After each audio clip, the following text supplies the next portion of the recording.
Welcome back sa PS Rewind. Nalaman niya kung paano siya yayaman, gagaling, makakapambabae at magiging makapangyarihan dahil nakikita niya ang 2 minutes ng future bago pa ito mangyari. Kagibushi na parang Naruto. Paano siya nadiskubre ng FBI at paano niyang maililigtas ang mundo sa nag-aambang panganib. Subscribe for more. Naghihintay ang bida nating si Chris Johnson sa isang diner habang tumitingin sa relo niya. Tila may inaasahan siyang tao pero hindi ito dumating at lumabas na lang siya. Nakatira siya sa Las Vegas kung saan siya nagtatrabaho bilang magician sa stage name na Frank Cadillac. Nakikita niya kung ano ang mangyayari pero para sa audience, magic tricks lang ito. Tulad na lang ng babaeng ito na hinulaan niyang mapipigtas ang kwintas niya. Pagkabilang niya ng 3, nangyari nga. Nagpalakpakan ang mga tao sa mangha. Pero sa pagkakataong ito ay tinitiktikan na pala siya ng mga FBI agents. Pag mahina daw ang kita niya, pumupunta lang siya sa casino, tumataya ng paunti-unti at nananalo ng walang kahirap-hirap gamit ang abilidad niya. Basta wag lang malakihan at bawal siyang jumakpat kasi mahalata na siya ng management at hindi na siya makakabalik. Ganun pa man, ay nahalata na rin siya ngayon ng head na si Roy Bal na naghihinala na sa laro niya. Kaya nagpadala na siya ng mga tauhan sa table niya. Nakita ni Chris kung ano ang mangyayari kaya nga napatingin pa siya sa CCTV. Kaya lalo silang nagsuspecha. Umalis na siya para i-withdraw ang mga napanalunan niya. Kaso may parating naman na holdupper at balak patayin ang cashier at guard para sa pera. Nakita niya na ang mangyayari kaya paparating pa lang ito ay pinatumba niya na agad at inagawang baril. Nang gawin niya ito ay siya naman ang pinagbuntungan ng security dahil hindi naman nila alam ang mangyayari. Ang nakita lang nila ay siya ang may hawak ng baril. Kaya takas na siya ngayon at pinaghabol naman siya ng mga guard. Kamanghamanghang naiiwasan niya ang mga gwardya na nagmumukhang tanga kakahanap sa kanya. Partida ha, may CCTV pa sila pero nakikita niya na kasi ang hinaharap na mga minuto. Kaya dinadaanan niya lang sila na para bang multo. Nang makalabas na siya ay ninakaw niya agad ang pinakabungad na sasakyan at tumakas. Pinaghabol naman siya ngayon ng pulis. Matinding eksena na naman ngayon sa kalsada. Para tuluyan na siyang makaalpas ay kailangan niyang makalusot sa tren. Kaso nakita niya na hindi pala sapat ang bilis niya at nabunggo ng tren. Walang problema. Mas bibilisan niya na lang ngayon at sa pagkakataong ito ay nakalagpas na siya at naiwan ang mga pulis. Ngayon naman ay sinusubaybayan na siya ni FBI Agent Cali at napag-aralan ang mga galaw niya sa kasino. Napatunayan niya na meron talagang espesyal na abilidad si Chris. Kaso gusto ng boss niya na mag-focus siya sa mas importanteng problema. Ninakaw pala ng mga terorista ang malaking nuclear weapon at balak nitong pasabugin sa buong Los Angeles. Ang misyon nila ay mahanap ang bomba sa lalong madaling panahon bago ito pasabugin ng mga terorista pero wala pa rin silang kahit anong resulta. Kaya hindi interesado ang boss niya kay Chris. Ang punto naman ni Agent Cali ay kaya nga mas kailangan nila ng abilidad ni Chris para maagapan nila at malaman ano man ang posibleng mangyari. Pinatawag na ni Cali si Roy Bal para tanungin kung ano ang mga obserbasyon niya kay Chris. Nagkaroon na sila ng konklusyon na meron siyang at least 1 hanggang 2 minutong pangitain sa hinaharap na siyang sapat na para matuntun kung saan sasabog ang bomba. Samantala, dinala ni Chris ang ninakaw niyang kotse kay Tatang. Napagalitan pa nga siya dahil lagi niya na lang daw ginagawa to. Gusto niya nang magbagong buhay si Chris. Habang naglalaro sila ng billiards ay napagkwentuhan pa nga nila kung nakita niya nang matagal niyang hinahanap na babae sa pangitain niya sa diner pero hindi pa rin ito nagpapakita. Dahil ang babaeng ito lang ang nag-iisang pangitain ni Chris na nakikita niya sa malayong hinaharap kumpara sa normal na 2 minuto lang. Di pa man niya kilala ang babaeng ito pero maaaring ito na daw ang true love niya. Wow! Bigla siyang natigilan nang nakita niyang may paparating na FBI agents. Siyempre, di muna siya tatakas at aalamin niya muna kung ano ba ang pakay ng mga FBI agents at kung ano na ang nalalaman nila tungkol sa kanya. Pumasok si Cali at tinanong si Chris kung pwede niyang tulungan ang FBI sa kakayahan niya pero nagpapakunwari pa siya na sinasabing gawa-gawa niya lang ang magic na yon. Kaya nagseryoso na si Cali at sinabi sa kanya ang sitwasyon sa nawawalang nuclear at kailangan ng tulong niya para sa kaligtasan ng nakararami at magsalba ng maraming buhay. Ayaw pa rin ni Chris dahil ayaw niyang madawit sa gobyerno ang abilidad niya. Kaya sinumbat sa kanya ni Cali ang madaming maaaring ikaso sa kanya simula sa carnapping at marami pang iba pero matigas talaga si Chris. Kaya napilitan na silang sugurin siya sa palibot at patumbahin. Pero no, PS Rewind tayo. Binalik niya ang oras at sa pagkakataong ito ay tumakas na siya bago pa makapasok si Cali. Nadismaya lang ito dahil kaunting segundo lang siya na late. Samantalang si Roy Bal naman ay sinalubong ng nagpakilalang galing daw sa Gaming Commission tungkol kay Chris. At nang sabihin niyang wala akong alam, binaril siya sa tuhod at pinatumba. Tinakot siya na kung hindi siya magsasalita tungkol sa nalalaman niya kay Chris ay papatayin siya agad. Ito pala ang mga terorista at inaalam nila pati kung ang sino mga makakahadlang sa plano nila. Nasabi tuloy ni Roybal ang lahat ng nalalaman niya. Nasa diner ulit si Chris at nagbabaka sakali. Tulad ng dati, mag-o-order at babantayan ng oras. Pero sa pagkakataong ito ay dumating na ang tamang pagkakataon. Isang magandang babae ang pumasok tulad ng nasa pangitain niya.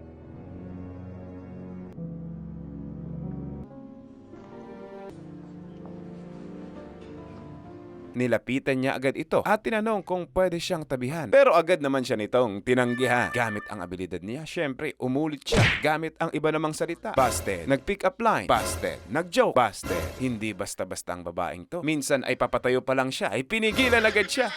Nang may dumating na lalaki at tinawag ang babaeng Liz at umupo sa table niya. Ito pala ang ex niyang si Kendall. Humingi pa sana to ng second chance pero ayaw na ni Liz. Tinataasan na siya nito ng boses at pinipuwersa ang kamay niya. Dito na umentra ang ating tagapagligtas. Pinigilan siya ni Chris at madaling nailagan ang mga atake niya. Poo, poo, poo. Saka siya nagpabilib sa babae. At ayun, busted pa rin siya. Hindi umubra. PS rewind ulit. At sa pagkakataong ito, tinanggap niya na ang suntok at umubra. Pinalayas niya ang ex niya at inalalayan si Chris at inasikaso pa. Wow, success! Nakaupo na siya sa wakas. Saka siya gumawa ng kwento na nanakawan daw siya ng kotse at kailangan niyang pumunta sa flagstop. Wow, sakto kunyari. Kasi dun din papunta si Liz. Nagtuturo siya sa mga batang mahihirap at inalok na sumabay na si Chris. Lumarga na rin sila at alam mo na, konting harutan. Naniniwala ka ba sa tadhana? Kasi biruin mo yun, pinagtagpo tayo. Pero malay mo, hindi naman tayo tinadhana. Wow, Ben and Ben. Mahirap talagang makuha basta-basta si Badida. Samantala, sinusundan na sila ni Kali at nalaman nila sa waiter kung saan sila pupunta. Nalaman din nila na natagpo ang ginilitan ng leeg si Roybal. Nang ibig sabihin ay susunod na rin na target ng terorista na patayin si Chris. Kaya kailangan nilang makipag-unahan. Dumating na ang dalawa sa isang komunidad kung saan binisita ni Liz ang tinuturuan niyang mga bata. Siyempre kailangan ding dumiskarte ng ating bida. Nagpakita siya ng magic at pinasaya ang mga bata.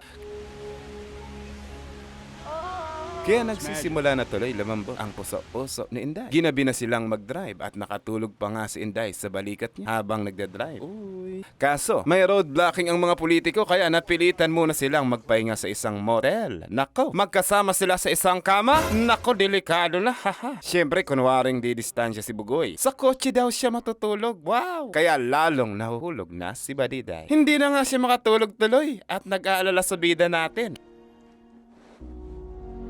Kinabukasan, natunto na sila ng FBI at susugod na sa kanila. Lumala pa nga ang sitwasyon dahil nagbabadya na ang pagsabog ng mga terorista. Kaya ginamit na nila ang lahat ng mga resources at tauhan nila para madakip na si Chris. Kaso, patibong lang pala ito ng leader ng teroristang si Smith para masundan nila ang galaw ni Kali at unahan sila kay Chris at patayin ito. Kalaunan ay naligo na si Inday para mabango ang nakaharap na biyahe.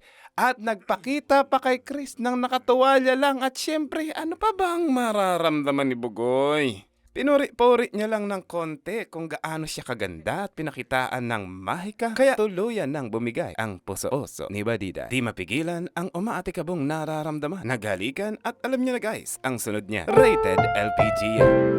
Labis na patnubay at gabay ng magulang ang kailangan. Samantala habang nagbabakbakan na sila, ay nagpaplano na ang FBI kung paano na siya iko-corner. Alam nila na hindi uubra ang mga ordinaryong taktika. Kailangan nilang maging advance, mag-isip. Dahil konting pagkakamali lang ay makakaalpas na ulit siya nang walang kahirap-hirap. Kailangan nilang makipag-utakan. Kaya naisipan nilang gamitin si Liz. Nang pabalik na siya sa hotel, ay kinuntsaba nila siya. Kinumbinsi na kriminal daw si Chris at dapat nang maaresto. Masakit sa puso ni Inday kasi minsan na nga lang siyang umibig pero kailangan niyang makipag-koopera sa otoridad na maglagay ng sleeping pill sa inumin ni Chris para makatulog ito at arestuhin siya. Naguguluhan man si Liz pero sumunod na lang siya. Pakabalik ni Liz sa motel ay nagpakunwaring walang nangyari at sinunod niya ang mga utos sa kanya ng FBI. Nakapalibot na ito sa kanila pero hindi lang pala sila ang nandun. Nandun din ang mga terorista at may nakaabang ng sniper. Sa paglabas pa lang ni Chris ay tsugi na siya. Pagkatapos Pagkatapos maligo ni Chris ay inabot na sa kanya ang inumin, pero nang iinumin niya na ito ay pinigilan siya ni Liz at hindi kinaya ng puso niya. Nagawa ng masama ang mahal niya. Nagpasalamat sa kanya si Chris at sa pagkakataong ito ay pinaliwanag na sa kanya ang abilidad ni Chris sa pamamagitan ng paghula ng mga linyang sasabihin sa TV sa iba't ibang channel bago pa ito ipalabas. Kaya pala siya hinahanap ni Chris para makilala kung sino siya at malaman bakit mas nakakakita siya ng mas malalayong future pag kasama siya. Naguguluhan man si Liz at hindi makapaniwala pero wala na silang oras kaya binigyan na lang siya ni Chris ng instruction sa papel kung paano ang eksaktong gagawin niya. Naramdaman ni Callie sa tagal na bigo ang plano nila. Nakita nilang lumabas si Chris at tumalon sa bangin. Pinaghahabol agad siya ng mga tauhan ni Callie. Lumabas na rin si Liz at sinunod ang instruction ni Chris. Pinaandar niya ang sasakyan, binunggo ang tangke at hinulog sa bangin at gumulong ang mga troso. Tumakbo pababa si Chris at binaril siya ng sniper ng terorista. Pero madali lang niyang nailaga ng bala at nalaman niya pa nga kung sino ang bumaril. Pagulong-gulong ang mga bagay-bagay sa taas pero madali lang niyang naiilagan at malaman kung saang parte ang ligas. Sa paanan ng bundok, matalinong inaabangan na siya ni Callie at tinutukan na siya ng baril. Kaso, pabagsak na ang mga troso sa kanila. Tatakas na sana si Chris pero sinabihan siya ni Callie, hayaan mo lang akong mamatay. Mabait ang bida natin kaya niligtas siya ni Callie. Alam ni Chris ang eksaktong parte saan sila makakatago sa dami ng mga naglalaglagang troso. Ngayon, nasalba ni Chris ang agent, maabutan na siya ng iba at naaresto na siya bilang utang na loob. Samantala ang mga terorista naman ay sinusubaybayan si Liz. At ito naman ang kinidnap. Napagtanto nilang mahalaga ata ito kay Chris. Ngayon, nakagapos na si Chris sa FBI headquarters. Meron siyang aparato sa mata para pwersado siyang manood ng balita kung saan aatake ang mga terorista sa hinaharap. Kaya nang tingnan niya ang hinaharap ay nakitang sa live broadcast ay iniwan ng mga terorista si Liz sa isang rooftop na may suot na bomba. Nakuhanan ang pagsabog niya at nawasak si Inday. Napasigaw si Chris sa takot at bumalik sa kasalukuyan. Sinabihan niya sila. Nakalagan siya dahil hindi sa ganito umuubra ang abilidad niya. Kaya pinalipat muna siya sa isang kulungan. Humingi lang siya ng sigarilyo at syempre nakita niya na agad ang pinakamadaling paraan ng pagtakas at ginawa ito. Madaling pinatumba ang mga guard at tumakas papalabas sa gusali. Ililigtas niya si Liz. Sinundan siya ng FBI. Pumunta siya kung saan mismo mangyayari ang pag-atake ng mga terorista. Nilapitan siya ni Callie at sa pagkakataong ito, nakikita niya na ang 2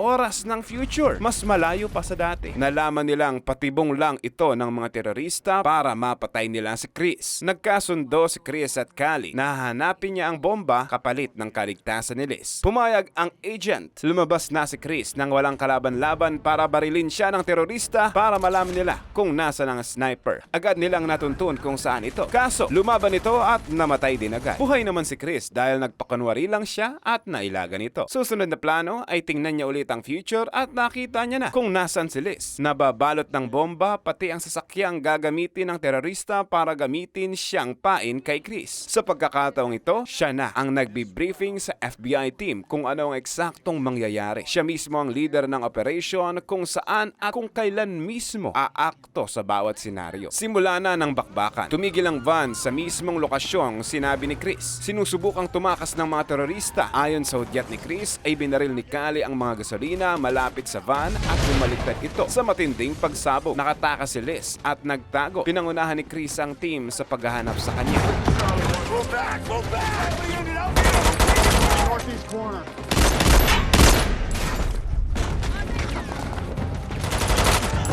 Charlie 1 at entry point. Clear. Kaso, nadakip din ulit siya ng mga terorista. Ginamit siya ng mga terorista para hindi sila atakihin sa kanilang pag-alis at nagtago ulit sa malaking barkong tanker. Pagpasok nila, nakikita agad ni Chris kung saan nakatanim ang mga nagkalat na bomba. Pinangunahan niya ang team kung saan ang ligtas na ruta para mailagan ang mga ito. Sniper. Behind us. Got it. Catwalk, second level. kwento. Sa sobrang komplikado ng lugar ay maraming palapag at napaka-imposibleng makita nila si Liz sa kakaunting oras. Kaya dito na lumabas ang bagong abilidad ni Chris, Kagibushin Technique! Na-clone niya ang sarili niya para malaman ang maraming posibilidad ng future ng sabay-sabay at malaman ang bawat pasikot-sikot ng lugar para mahanap si Liz. Nakikita niya ang sarili niya na nakakalat sa buong lugar na para bang siya na ang nagpapatakbo ng buong barko. Sa wakas ay nakita niya na si Liz. Nasa engine room sila. Samantala ang FBI team naman ay nasaktuhan ang babaeng terorista at namatay pa ang isang agent sa engkwentro. Pinangunahan ni Chris ang team sa engine room at nakita ang leader na si Smith na ginagamit pa si Liz. Napansalag at binalaan silang, "Babarilin ko to pag lumapit kayo!" Gaano ka kagaling sa baril mo?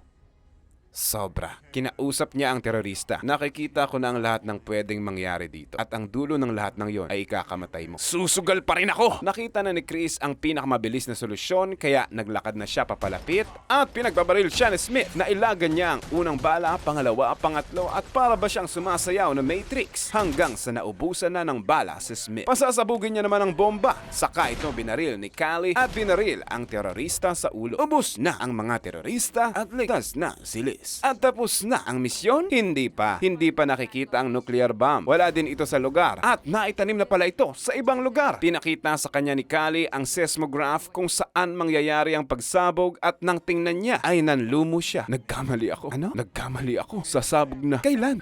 Ngayon! Nilibang lang pala sila ng mga terorista pero sa ibang lugar ang pagsabog ng nuklear. Sobrang laking pagsabog at nasunog ang lahat ng mga kinapal sa lupa. Wala! Sunog din pala sila at the end. Namulat muli ang mata ni Chris at nakahiga pa lang pala sila ni Liz sa motel. Masarap pa ang tulog ni Barida. Nakita na pala ni Chris ang mangyayari sa future kung hindi siya makikipagkoopera sa FBI. Sasabog sila lahat. Kaya sa umaga pa lang nasusugod ang FBI sa motel ay tumawag na si Chris kay Callie at pumayag na siyang tumulong basta wag lang nilang idadamay si Liz, ang babae pinakamamahal niya. Wow. At siguraduhin naligtas siya. Wow. Ginising niya na si Liz sa napakasarap na pagtulog nito galing sa bakbakan at sinabing kailangan niya na munang umalis dahil may napaka-importante siyang lakad. Pero wag kang mag-alala, babalikan kita, baby. Kumalik at umalis, naghintay sa labas, nakita ang future na dumating si Agent Callie, umalis na sila para iligtas ang LA sa pagsabog. Tapos na ang pelikulang pinamagatang Next na pinalabas noong 2007. Ikaw, ano naman ang gagawin mo kung sa'yo napunta ang kapangyarihang ito? Kagibushin ba ang hanap mo? I-comment mo nga kung ano ang gusto mong i-rewind namin next. Subscribe ka na rin para sa marami pang magagandang recaps.